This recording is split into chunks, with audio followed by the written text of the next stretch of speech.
markets have been pretty wild year to date. And so I think it's important to talk about some investments that make sense right now, given the macro uncertainty, given the market pullback, what we expect to be pretty volatile market, at least over the next 6 months, if not the rest of the year. And so I want to kind of get into that today, talking really mostly about fixed return type investments. Yeah, and I think that's a great topic to look at because I think that, in taking the traditional 60-40 portfolio, that 40 really gets slept on a whole lot. Nowadays with higher interest rates, credit managers are much happier. They're the cool, well, private credit guys are the new cool guys, but they're really being appreciated once again. And I think looking at that 40% of the portfolio or, different ways to structure it like we do, but looking at your fixed income allocation is really important. And there are a lot of really interesting things and options to get into there beyond US Treasuries or corporate bonds. Right. Yeah. The stock market has been down so far year to date. Going to continue to see a lot of choppiness there, especially around the whole tariff situation that continues to evolve. But uncertainty is going to remain high. We may be dealing with kind of a flat-ish market that may, ebb and flow up and down, but you don't really, in the equity portion of your portfolio, you don't want to be, trading in and out, trying to time the market perfectly on that. Because as we've seen, news headlines can shift the market drastically one way or the other. And so what we're advocating for more is these kind of fixed return investments, because we may see an environment where economic activity, slows down to some extent. But I think fundamentals are going to stay healthy enough for credit and credit adjacent investors, because what you're looking for as some type of credit investor is essentially the company that you're investing in. You just don't want them to go bankrupt. You want to get your fixed payment on whether it's a bond, whether that's some kind of note, a preferred share, or something that is giving you that fixed return, private credit, for example. And that's what I kind of want to get into today. Because I think as long as the economy is able to stay healthy enough, you're going to get your return as some fixed income investor. And we've got some other options, aside or kind of tangential to fixed income. But I think that looks attractive right now because if we are in flat, to sideways to even maybe just slightly up equity markets, you could have that fixed return portion of your portfolio actually yield you something over the course of the year, especially given the uncertainty involved in the stock market right now. Yeah, this is a great point, is that when equity markets are so uncertain, fixed income adds a lot of confidence around that. You're looking at mid to high single digits, even low double digits in certain, fixed income products or, fixed income adjacent, as you were talking about. And that's not going to match the 20+% the S&P's done the last couple of years, but the S&P might not match the 20+% that it's done in the last couple of years. And certainly not looking like it's going to this year so far. Obviously always caveat that, but alongside that, you're talking about all the volatility that we've seen in equity markets so far this year. I'm not saying all of fixed income has remained a steady up to the right line, but it's performed a lot better as far as volatility is concerned, and in a lot of cases just better with total return than the equities have this year. But your ride along is so much less choppy. You're just kind of ticking along for the most part and, reaching that, kind of mid-high single digit returns. Yeah, cash flow is a beautiful thing in environments like this because one, you have some kind of, certainty of returns, but two, if you do have choppy equity markets like you do right now, you're getting a cash return for some of these fixed return investments that you can use to, maybe buy a dip here or there. If you feel like the market's kind of bottoming and you want to put more into equities, hey, maybe you have some buying opportunities. But if you've just been in equity markets, well, you may not have cash to do the dip buying with. And so some of these fixed return things, like you mentioned, structured notes, private credit, these fixed investments that we're going to get to, they can be giving you these dividends, these coupon payments that allow you to reinvest either back into these vehicles or into equity markets when things are low. And I thought it was funny when you mentioned, credit managers. They're kind of the more sexy individuals these days. I think for a long time, credit managers were probably the least popular people at parties. No one wanted to talk to a bond investor, essentially since, the 2008, 2009 financial crisis, because interest rates have been so low that a lot of these fixed return investments just weren't really attractive for a very long period of time. I mean, you're talking, at least 15 years, almost 20 years of time period when interest rates were just so low. They were basically near zero for a very extended period of time.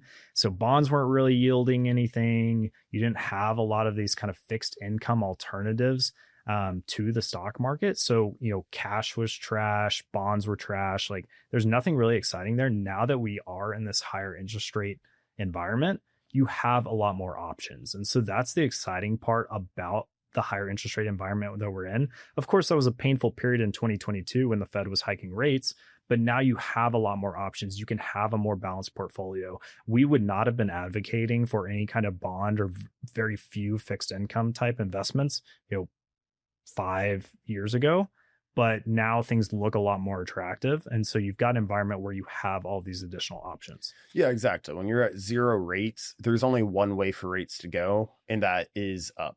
And that moves against you as a bondholder. So that did not make sense for a very long time. But now we have high rates, or relatively high rates relative to the last 20 years.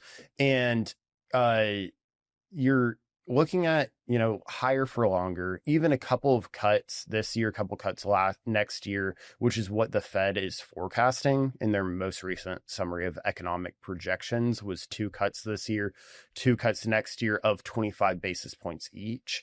And even though some of these, especially like private credit, are floating rate instruments, they still have a very healthy spread over treasuries. So you're looking at, okay, even if you remove 1% off of the treasuries yield, and therefore 1% off of the private credit, you're still looking at 9-10% in a lot of cases, as long as things stay healthy. And that's the other kicker, kind of like you mentioned earlier, is that we don't need things to be in huge growth mode on the fixed income side. You need things to be in the survival mode of just don't declare bankruptcy. As long as you keep paying me, I'm happy. I don't really, you don't really have to care what the underlying business does, as long as it's making enough money to pay the debt holders. Right. And I'm glad you mentioned private credit, structured notes, because I think we like some of these more private or semi-private investments right now, because if you want a volatility dampener in your portfolio, a lot of these investments are not marking to market every single day. They're not marking as drastically as the equity market is. And so that provides a benefit as insulation to the portfolio. You don't have these massive swings, and you also get these recurring distributions. So I think, let's walk through some of these asset classes. I think some of them are relatively new, very interesting, structured notes being one of those that we've done a lot of investing in. And then we'll get to kind of your private credit, maybe a little bit of standard credit, and then REITs on the private and public side. But let's start with structured notes. Yeah, I'm always happy to talk structured notes. I do a lot of that business. And they're a really interesting spot. We always kind of say they fit in as a hybrid, kind of somewhere in between your equity and your fixed income, because essentially what they are, they're bundles of options, but it's all bundled together to give you, you can bundle them 1,000 different ways. There are 1,000 different ways to structure these, but in general, is to provide a relatively flat return with downside protection. You're still linked to the equity markets. They're based on underliers. Generally, these are large indices that their return is based on. But you're looking at a lot of times, just a standard growth note. You're looking at maybe a 10 to 12% return, as long as the markets aren't down over 10-15% in a year. You can get high single, low double digit returns with very conservative terms on it. And as you still have that equity exposure. You need the indices to perform somewhat well, but all you need is for them to not tank. If the S&P's down 25%, this is still providing, protection on the downside, and in certain cases, even positive performance. And, with, markets as they are, that can be very valuable because we see these things just kind of tick along day to day. They get marked to market at the end of the day, and they don't add a whole bunch of volatility into portfolios. Yeah, I think you said that perfectly. And I love that you are a structured notes guru, because I know that you price these out, on a very, especially a weekly basis, if not daily basis. And you touched on this, but I think the beauty of these is the flexibility in them. So if you want more conservative terms and a, slightly lower payout, you go for more conservative terms. If you want a more aggressive note, you can go more aggressive.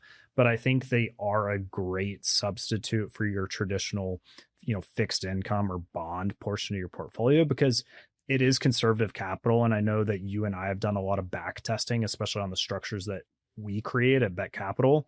And they look very attractive over a long period of time. And so you're getting payout ratios on a risk adjusted basis that look much better than a typical bond portfolio. And so I think that's the beauty of these, and they definitely have a place in portfolios. And one more thing that I want to add to that is that they benefit from volatility in the markets. So, times like a couple of weeks ago, especially, all of the tariff uncertainty, you had a huge drawdown in markets. The VIX, which is a measure of volatility, was, past 50 for the first time, I think, since COVID. And, whenever VIX is that high and just uncertainty is that high, those options that I was talking about in the basket, those price a lot better, and you can get even more return with even more conservative underliers, which is, pretty encouraging to a portfolio, because usually volatility is your enemy. But in this case, you can actually take advantage of it and, price something up while the world's freaking out. And that you're working on a 1, a 2, a 5-year note term right now, and you don't have to worry about it, but you might as well, bank that volatility that the market's seeing right now. Definitely. Now, the next asset class or investment vehicle I want to talk about a little bit is private credit. We've been preaching some of the private credit to a lot of our investors. We're invested in both a combination of private funds, interval funds, and some public private credit investments. And I think this makes a lot of sense right now. Private companies really had to fill the place of banks when we're just talking about how private credit has proliferated over the last few years. Well, banks, really pulled back on lending kind of over the COVID period as there was a lot of uncertainty. Capital requirements have remained high essentially since the 08-09, financial crisis. And so someone really needed to take the place of, traditional lending because banks were pulling back so much. There was a lot of middle market type companies who are having a hard time getting traditional lending terms, and they wanted a lender who was going to work with them a little bit more, be a little bit more flexible. Hey, I can draw up, draw down my capital. It's not so structured as far as the term, maturity, and terms of a note. And so a lot of private companies, think Blackstone, KKR, a lot of, Blue Owl, a lot of private lenders stepped into this space to provide that capital. And I think as long as you're working with a quality underwriter, I'm now talking from our perspective as investors, if you partner with a company who is a quality underwriter, they're making sure that these companies are sound. They're working with them on the financing.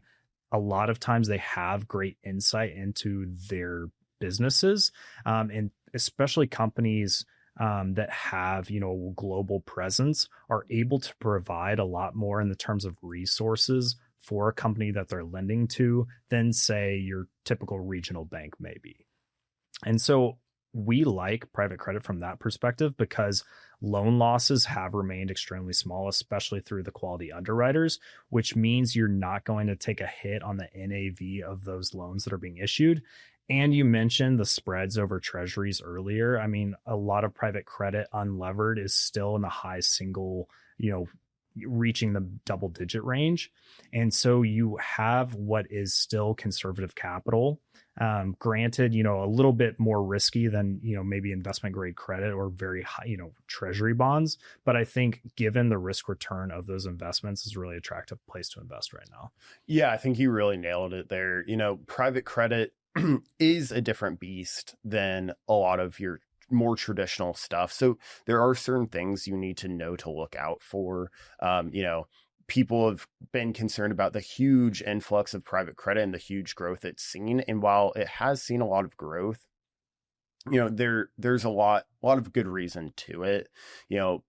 Private equity has grown even faster, and a lot of private credit is funding, private equity sponsored companies. And so, the market is there, as well as we saw, you kind of touched on banks, is that, Basel III endgame, we've talked about this before, but this is banking regulation that has changed to make banks even more conservative, which has made it less appealing for banks to lend to these small middle market companies, especially the PE sponsored back ones. So banks don't feel like they need to. They don't benefit very much from it. And so they've pulled back a lot, which has allowed private credit to step in. And you mentioned, due to the proliferation of that, private credit spreads have dropped a little bit, but they still remain very healthy in that high single to low double digit range. Yeah. And as I mentioned, they're not without risks. So you have to make sure you're investing in a quality underwriter. Whenever you get into the private market space, the dispersion amongst investors becomes a lot wider. And so you have to make sure that you're in the right fund, you're working with the right underwriter. But, that's our job as investment professionals, find those quality underwriters so that our clients' capital is invested in the best places. And I think you're in a pretty good position there. Well, and that leads me back to one point that I did want to make about this is that, quality underwriter, whenever I said there are things to look out for that are different, is, along with a quality underwriter comes with, there's been a big concern about payment in kind, which is essentially repaying your debt payments by issuing more debt. And, it's a little more complicated than that, but it can create a negative feedback loop. And it's a totally normal and fine thing under a lot of circumstances. These are growing companies. They need more working capital. And sometimes if, okay, you have a whole bunch of orders, your orders are growing exponentially for your new product, you need more working capital to fill these orders. That is a totally justifiable reason to continue raising more capital, but you need to make sure it's quality underwriter for, underwriting more for quality reasons. And, there are just more of those considerations to be made. Absolutely. Now, maybe the final asset class I really want to touch on right now, just as we're talking about some of these fixed return investments, is the private and public REIT or real estate investment trust space. I think that, we've seen a lot of interesting dynamics in the real estate market over the past, 5 years. I mean, since COVID, it has been the Wild West as far as real estate goes. There's, huge concerns about the office space. And I still would probably advocate to be, if you're going to invest in office real estate, be extremely selective. But as far as the broader real estate market, I mean, it really got impacted by the raising of rates because as kind of a fixed return vehicle, these really went inverse with interest rates and dropped in NAV pretty substantially over that period. You saw cap rates really expand a whole lot. And so the prices on the underlying real estate really contracted to some extent. But now that we've gotten into a more stable interest rate environment, you've got rate cuts continue on the horizon. I think you've seen kind of a general bottoming as far as the broad real estate sector goes. And so now, as far as an investment that's going to give you some of those fixed returns, and then on a go forward basis, potentially some capital appreciation as well as the assets grow in value, it provides a good hedge whenever you're talking about all the craziness that's going on in the rest of the world. If you're talking about tariffs on the international scale, well, if you're in domestic real estate, it's a little bit more insulated, especially if you're in something like multifamily or, single family housing, because people are going to need a place to live. And, the dynamics within the United States will stay the way that they are. So unless you had, widespread economic damage, real estate feels pretty insulated. So I think it's a pretty good time in the cycle as far as investing in some of these real estate vehicles.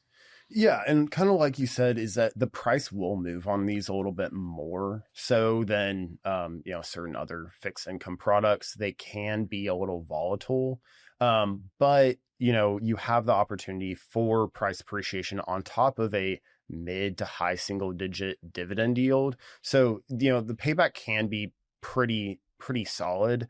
And one thing that I think is really interesting is that if you look at it from a scale such as ours or from an individual investor level, they actually have this advantage over some of the bulge bracket banks of most REITs are only, 1 to $20 billion. They're not huge. And so they can't easily be put into all of the bulge bracket banks accounts. And so they usually stay away from REITs. And so it's actually an inverse scale kind of opportunity that a lot of people have to, do something that the banks can't. And now that with the like kind of democratization of private funds has occurred and we have access to all the same funds that all of the top banks do, this is actually an advantage that we have over a lot of them, is that we can look at these and act on them because they can be, and I think to your point in this cycle or this part of the cycle, are a very compelling part of a portfolio. Definitely. And I think when looking underneath the surface there too, as far as sectors go within the REIT space, I think if you can find REITs that are invested in stabilized real estate, very low vacancy, talking about senior housing, multifamily, some infrastructure, and then on the industrial side, as long as they're not too exposed to the broader kind of tariff situation, I think you're going to be fine there as well. Triple net lease, things that are stabilized. I'm not looking for development necessarily at this point, just because we are talking about what you want out of your fixed returns, your more conservative capital. But I think there's a lot of good options out there kind of in that space. So I think that's very positive.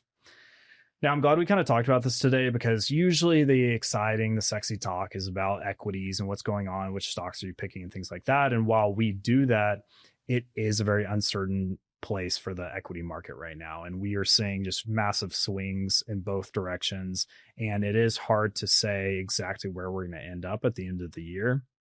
I think you do hold on to your quality companies and invest intentionally for the long term. But in the meantime, I think a lot of these fixed return type investments make a lot of sense right now. Definitely a positive complement to just a broader investment portfolio.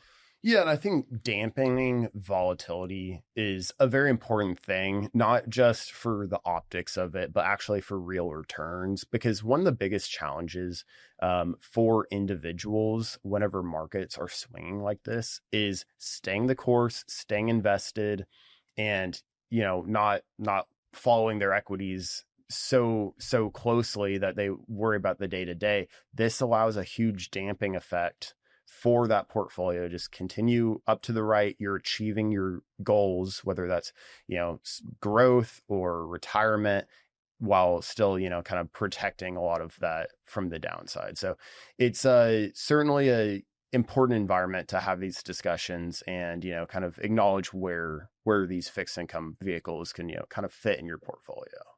Couldn't have said it better myself. Thanks, Hunter. Thanks, Victor.